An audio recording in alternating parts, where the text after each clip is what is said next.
Bona nit, buenas noches, bienvenidos a una nueva entrega de Plaça Major Cultura. Estamos en un escenario que espero que hayáis descubierto y si no, apuntároslo porque estamos en el Paranif de la Universitat Jaume I, uno de los últimos escenarios, las últimas tablas que han llegado a esta ciudad, pero con unas infraestructuras, con unas instalaciones fantásticas y no os vamos a ver en este caso ni teatro, ni cine, ni una obra musical, que las hay y muy buenas y como siempre cada semana os vamos entregando distintas posibilidades. Hoy nos vamos a ver una sala de exposiciones con una exposición muy especial. Ya comentamos que este es un año muy especial, es un aniversario de la UJI, de la Universitat Jaume I, y en esta efeméride tan especial el arte también tiene cabida. Vamos a una exposición que lleva por título Dos itineraris dos, y tiene, como no podía ser de otra manera, dos protagonistas, Ben Cerrabla y Amat Bellés. Vamos a estar con ellos nos van a contar sus obras y nos van a explicar por qué 45 años después vuelven a estar juntos, vuelven a exponer en una exposición que vais a ver la calidad extraordinaria. Vamos a intentar que a través de esta pantalla podamos explicaros que estamos delante de dos artistas capitales de esta provincia.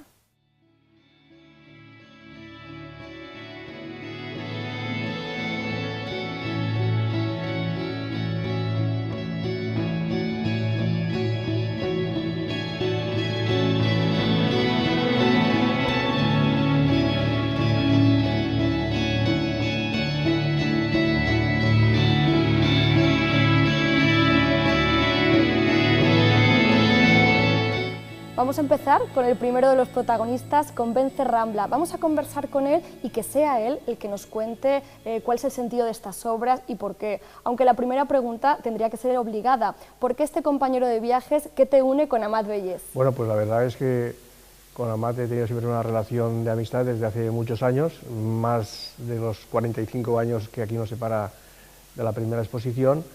Y efectivamente, pues hace 45 años hicimos una exposición conjunta, cosa que en aquella época, pues hacer una exposición conjunta, una colectiva se hacía, ¿no? Pero una conjunta a Limón, media sala para ti, media para mí, el Círculo Mercantil e Industrial. Y al mismo tiempo, pues no, como tenemos dos formas de hacer, en fin, buscamos la belleza cada uno desde un punto de vista, pero las formas de hacer son diferentes, por tanto no hay ningún solapamiento y no hay ningún problema con que, digamos, que encajamos bien. Y con motivo del 25 aniversario de la fundación de la universidad y dado que los dos trabajamos aquí en la Administración y Servicios, yo como profesor, pues presentamos al equipo de gobierno la posibilidad de un acto más, en este caso dirigido a las artes plásticas, ¿no? El hacer esa exposición también a la Limón, recordando aquellos 45 años que, por favor, ya han pasado y demasiado a prisa. Vences, toda esta trayectoria tuya que ha sido muchísima, ¿tú alguna vez habías expuesto en la Universitat Jaume I en tu casa? Pues la verdad es que no, y realmente había expuesto en universidades cercanas como la de Valencia, la de Alicante, hace 2 veranos, y bueno, pues aquí aún no había puesto manos a la obra. Y también ha sido un poco por prevención, ¿no? Porque al ser de la casa pues siempre te da un poco de reparo, pero este caso yo creo que está bastante justificado por el aniversario, porque somos dos personas de ámbitos diferentes, que representamos al personal de administración, a los funcionarios, y que de alguna forma se ha dado la coincidencia de que hace 45 años empezamos una exposición conjunta y ahora, 45 años después, volvemos a encontrarnos. Durante cierto tiempo hemos ido por caminos paralelos pero divergentes. Amat Bellés está en la universidad menos tiempo que entre yo, ¿no? Pero bueno, precisamente porque ya en estos últimos años hemos coincidido, pues creo que había justificación suficiente para que se hiciera esta exposición. Sí. Más que justificada, diría yo. Vamos a entrar ya en la esencia de tu obra. Aquí precisamente porque tenías además el hándicap de que no habías expuesto nunca. ¿Qué has planteado? ¿Una obra reciente o has intentado escoger algunas de obras de distintas etapas? Bueno, pues realmente, como se trataba de presentar algo por primera vez aquí, lo lógico es siempre de una dilatada trayectoria profesional escoger aquellas obras que a lo largo del tiempo más te hayan significado, ¿no? Entonces no he cogido ni obras de las primeras épocas, de los años 71 o 74, en que, por cierto, prácticamente también hacía obra figurativa, de tipo de corte crítico social, y ni tampoco las últimas que hago, que es una reinterpretación del paisaje. Por tanto, he escogido de las centrales, ¿no?, de las que abarcan más tiempo, de los años 90 hasta 2010 o eso, pues he hecho una selección de ese tipo de trabajos.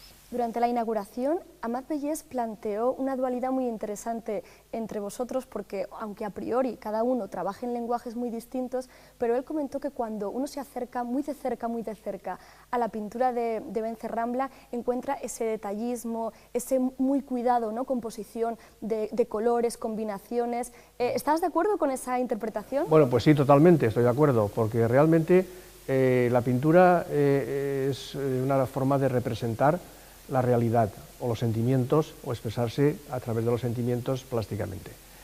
Lo que ocurre es que nos fijamos más en aquello que es muy icónico, más referencial o menos, pero en definitiva, si tú ves una obra de Amat, por ejemplo, una de aquellas caras que está centrada, tiene un gran espacio alrededor, un gran vacío, es decir, el vacío como el silencio en la música, suena, ¿no? Entonces también puedes ver allí elementos cínicos, elementos abstractos, es decir, que realmente lo que pasa es que él se centra más en lo representativo, que no significa que sea la realidad y tal cual, sino la realidad imaginada. Y en cambio, yo por ejemplo, ves esa obra azul pues representa, o me inspiro en las salinas de Torrevieja, es decir, esos azules son azules que se sacan de la realidad. Todo lo que existe y todo lo que uno piensa, en definitiva, sale de la realidad, de la nada, nada sale. O las tierras, o en el caso este de Puerto Rico, Mon Amour, esa vorágine de verdor, ¿no? Realmente tú ves que no son, aun siendo una obra muy expresionista, no son manchones, ¿no? Son, digamos, gestos calculados, gestos trabajados, gestos elaborados, y que al final lo que quiero en este caso es transmitir una sensación de frescor reverberante, como si estuvieses en una selva, que así fui, a inspirarme estuve en esta selva, ¿no? Y en definitiva, la pintura mía, por eso cuando a veces me molesta, cuando dicen una pintura abstracta, bueno, pintura abstracta, abstraer es sacar lo fundamental, lo esencial, pero guardando la armonía, la estructura, la especialidad, y eso supone, evidentemente, elaborar con detalle una obra de este tipo. Pues en el caso de esta más grande, pues el trabajo son 3 meses, y en las otras medianas pues son 2 meses. Yo me acuerdo que cuando pintaba de joven, a los 17, 18, 19 años figurativos, una obra de estas dimensiones, que fuera un paisaje o una marina, pues empezaba por la izquierda, por ejemplo, iba andando, caminando, y en 7 días o 8 resolvía cuadros enormes. Es decir, que aquí en las pinturas abstractas tan delicadas, donde el espacio, la armonía, pues tienes que pensar, tienes que elaborar una idea, tienes que, en fin, y en este sentido el detalle y la finura. Y como conclusión te diría que tanto en las obras de mi amigo Amat como las mías, aparte de la representación más o menos abstracta de la realidad, o el que encierra mucho simbolismo, muchas metáforas, la búsqueda de la belleza es algo consustancial, y yo creo que tratamos y lo conseguimos en parte, al menos. Vences, esa gestualidad y esta pequeña clase magistral que nos has dado en tus respuestas tiene mucho que ver con tu bagaje, porque para los que creo que serán pocos que no te conocen, tú eres catedrático de Estética y Teoría de las Artes, y esa faceta docente, investigadora también, me gustaría que ha sido además en paralelo con tu trayectoria artística. En tu caso, el hecho de que tú tengas todo ese bagaje y esos conocimientos han supuesto una exigencia mayor, un plus mayor cuando tú te encuentras con el lienzo en blanco. La verdad es que no, porque aunque pueda parecer lo contrario, ¿qué fue primero, el huevo o la gallina? Pues yo te diría que en este caso yo empecé ya desde muy pequeño a dibujar, a colorear, a manchar papeles con acuarelas. Es decir, yo jamás había pensado ni que estudiaría estética, ni historia del arte, ni que sería profesor ni catedrático de esta materia. Nunca.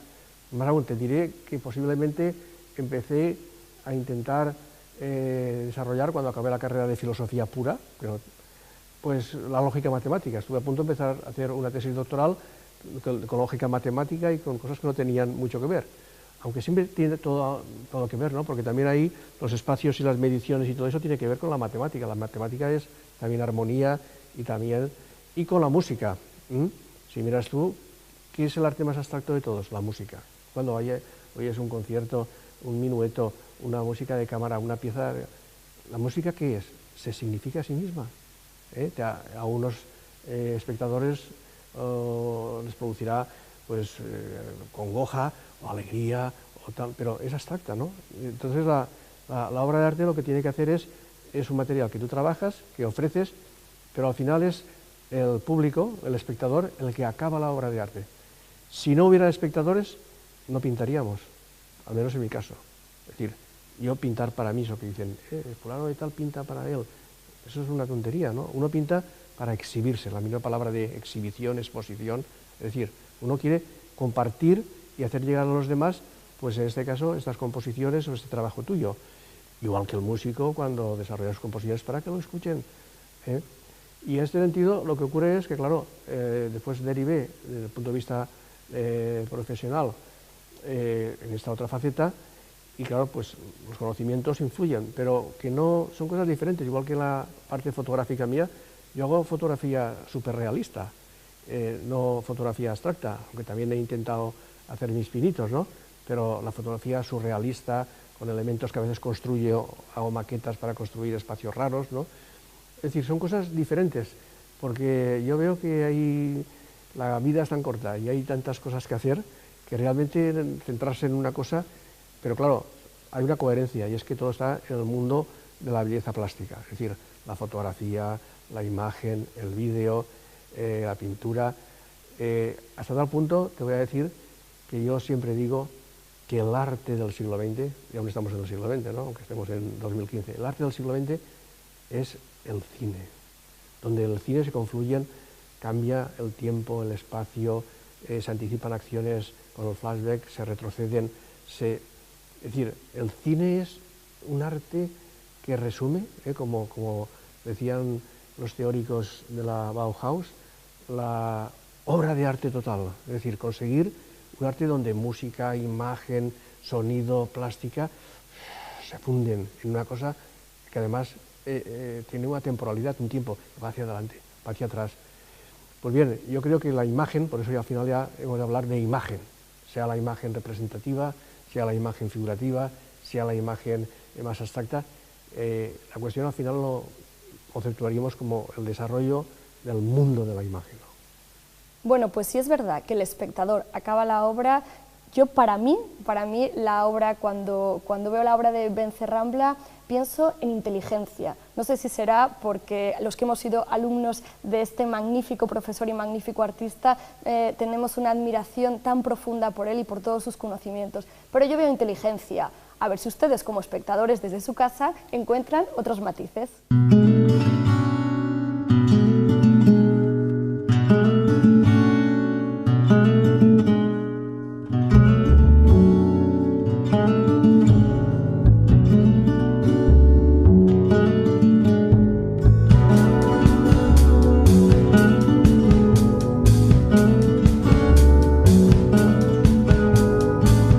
Sigo más que bien acompañada. El otro protagonista de esta exposición es Amat Bellés. En la inauguración, en este caso su compañero, le dedicó unas palabras y yo quiero empezar precisamente con esos adjetivos que me parecieron muy certeros. Ya hemos visto que Benyes sabe, no solo sabe comunicar con su obra, sino que además es un magnífico estudioso. De Amat Bellés dijo que tiene un dibujo extraordinario, que tiene una elegancia, finura y sencillez. A ver si está de acuerdo Amat Bellés con estos calificativos. ¿A quién le amarga un dulce, no? No sé si soy un dibujante extraordinario, dibujo lo que puedo y lo que sé, ya no puedo decir nada más. En cuanto a elegancia y ¿qué más has dicho? Finura. Finura, bueno, pues es posible, no sé, la obra está ahí y es la que tiene que hablar. Benyes habrá visto eso, otra gente verá otra cosa y bueno, estoy muy contento de que Benyes haya dicho eso, ¿no? Claro que sí. Para esta exposición tan especial, en el caso de Benyes, él ha preferido escoger algunas de las obras más representativas de su trayectoria, mientras que en tu caso tú has preferido traer una obra que sé que además ahora estás imbuido completamente y una serie reciente y muy compacta. Preséntanos a tus sibilas. Las sibilas eran unas pitonisas del mundo clásico El cristianismo, cuando llega, las cristianiza, las hace suyas, dejan de ser ya unas adivinas paganas y pasan a formar parte, no como los profetas, pero junto a los profetas del Antiguo Testamento, ¿no? Es un tema muy recurrido por los pintores.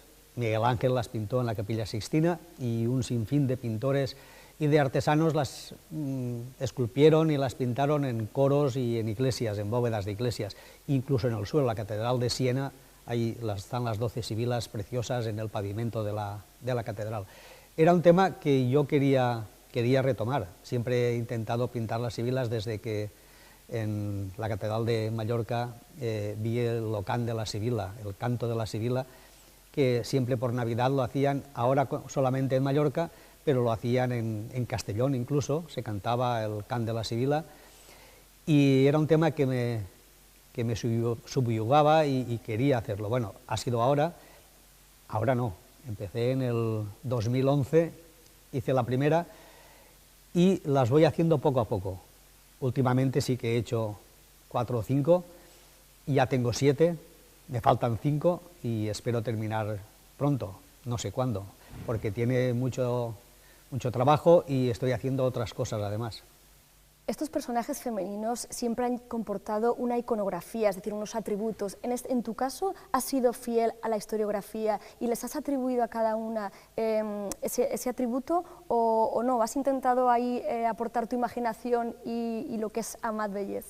Vamos a ver, los atributos en los personajes, en toda la iconografía, por ejemplo, la Iglesia Católica, para distinguir a los santos y a las santas, había que poner un elemento que se supiera que ese santo o esa santa es fulanito o es fulanita, ¿no? Por ejemplo, San Antonio Abad lleva un cerdito, San Pedro lleva unas llaves, San Pablo una espada, bueno, todo esto, Santa Lucía unos ojos, Santa Águeda unos pechos, bueno, todo esto son los atributos. Y al ver una mujer con una bandejita y 2 ojos, sabemos que es Santa Lucía.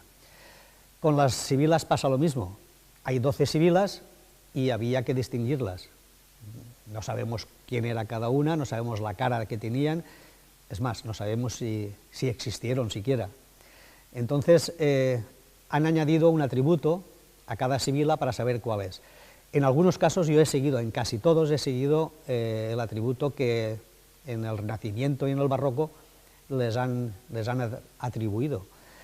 En otros he puesto yo un atributo nuevo. Pero bueno, ese atributo que he puesto nuevo va en consonancia con lo escrito por esa sibila.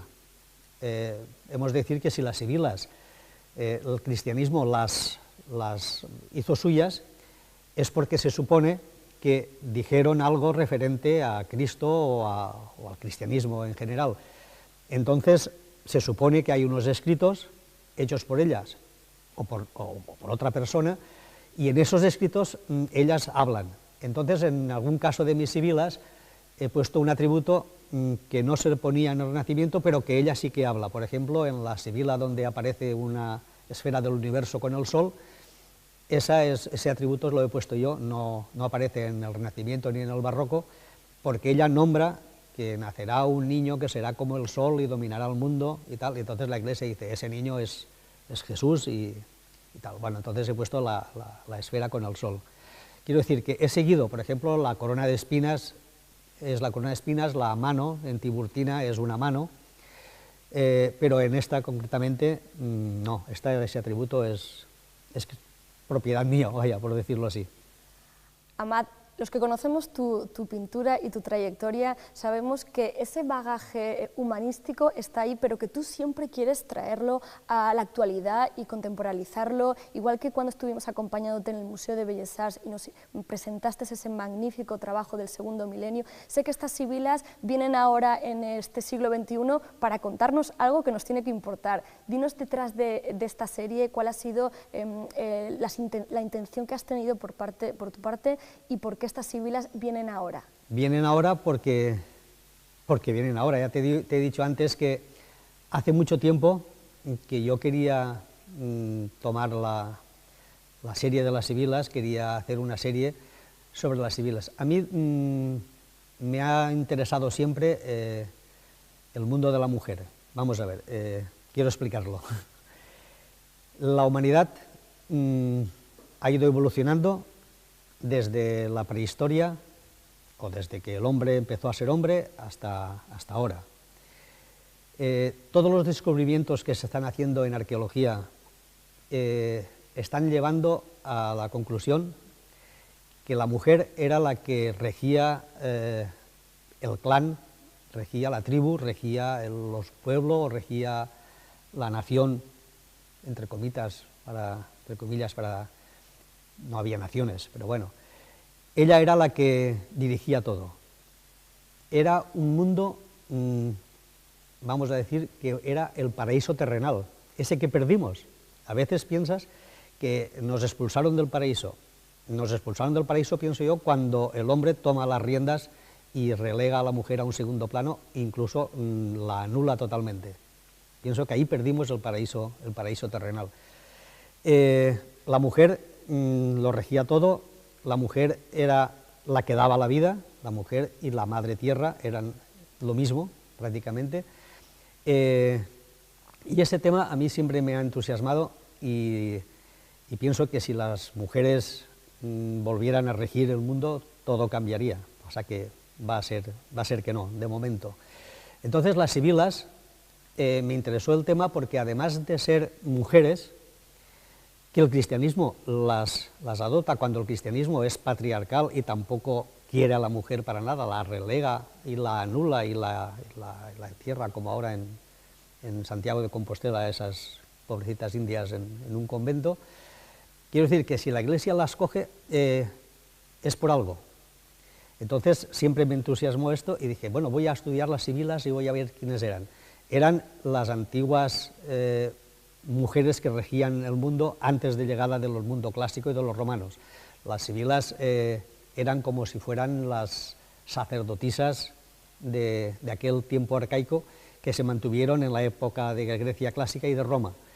Y entonces cuando llega el cristianismo las adopta, y eso a mí me subió, y digo, bueno, estas mujeres, y empecé a leer las sibilas, empecé a leer todo lo que ellas dijeron, todo esto, y me entusiasmó. Vi las pinturas de Miguel Ángel, vi las pinturas de otros pintores que trataron de las sibilas, vi el can de la sibila y dijo, tengo que hacer una serie sobre estas mujeres. Entonces he hecho esta serie, las he vestido con ropa actual, tal como Miguel Ángel las vistió con ropa del Renacimiento y otros pintores con ropa de su época, las he vestido con ropa del momento actual, y lo que más me ha interesado es, y es el título que doy a la serie, es la mirada de les sibiles, es la mirada que tienen. La mirada en algunos cuadros es una mirada penetrante, en otros una mirada de inocencia, en otros una mirada seria, y eso es lo que me interesaba. La gente se fija en los vestidos, se fija en el cabello, se fija en tal, pero a mí lo que me interesaba eran las miradas. La mirada que tiene el espectador frente a tu obra realmente es tan rica, y yo me imagino que hay muchos espectadores que nos estarán viendo y que también les ha llamado la atención la técnica. Tú eres un magnífico pintor, pero además eres un gran experimentador. Me gustaría que nos contaras cómo has abordado técnicamente esta serie. Bueno, esta serie o esta suite de las sibilas están pintadas o dibujadas, hay dibujo y hay pintura, sobre cartón. El cartón lo utilizo en vez de papel porque me permite a veces incluso rasgarlo y que no llegue a partirse del todo, ¿no? Arrancar trocitos de cartón o incluso apretar muchísimo el lápiz y crear un surco en el cartón, cosa que en el papel no lo haría. Bueno, la técnica que he empleado es básicamente el grafito, es el lápiz normal y corriente. Vaya, la gente me dice, ¿qué lápiz utilizas? No utilizo ningún lápiz mágico, utilizo el lápiz que utilizan los niños en el colegio, el del número 2, ese que es amarillo con unas tiritas negras y lleva una capuchita roja arriba, pues ese lápiz, el número 2. Entonces es lápiz básicamente, grafito, y luego hay, en algunos solamente hay grafito y en otros hay diferentes tipos, ¿no? Hay acuarela, hay gouache, témpera, que llaman, hay collage, papeles pegados, e incluso hay pan de oro en algunos de los dibujos. Bueno, pan de oro en todos, la parte la franja de abajo de la sibila, donde está el nombre, en la otra parte hay pan de oro.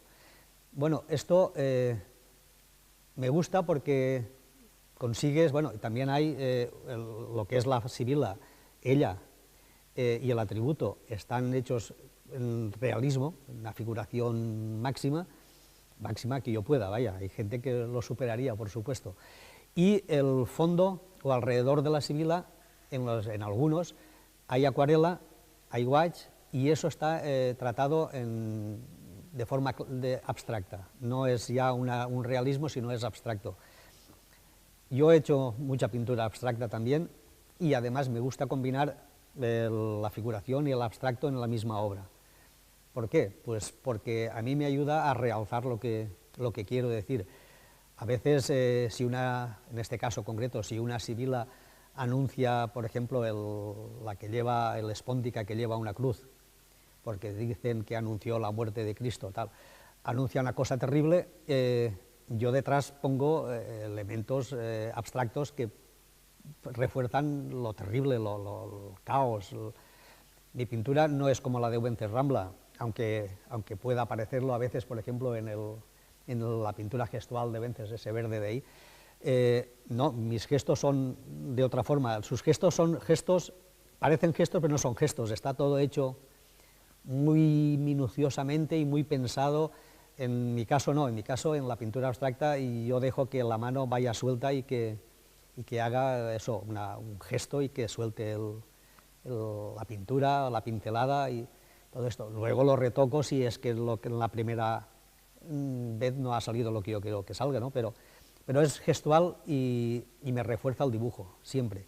Entonces, muchas veces digo, yo he pintado una cosa bonita para que la gente diga, ¡ay, qué bonito es, y qué precioso, y qué paz, y qué no sé cuántos! Y al lado he puesto abstracto para que vean que además de eso hay otras cosas en la vida que no son bonitas, que no es paz, que no es armonía, y que puede ser un caos. Aquí también me voy a mojar.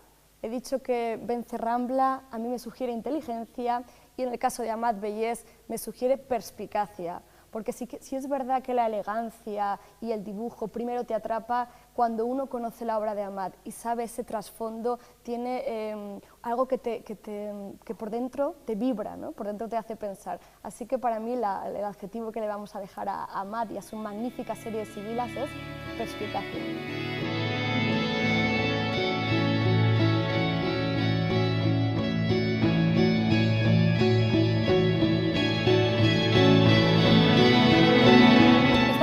Yo creo que es una magnífica recomendación, que por cierto podéis visitar hasta el 21 de febrero. Os voy a recordar los horarios porque pensad que esta exposición, como está dentro del Paraninfo, tiene que respetar unos horarios que coinciden con el horario de apertura de taquillas.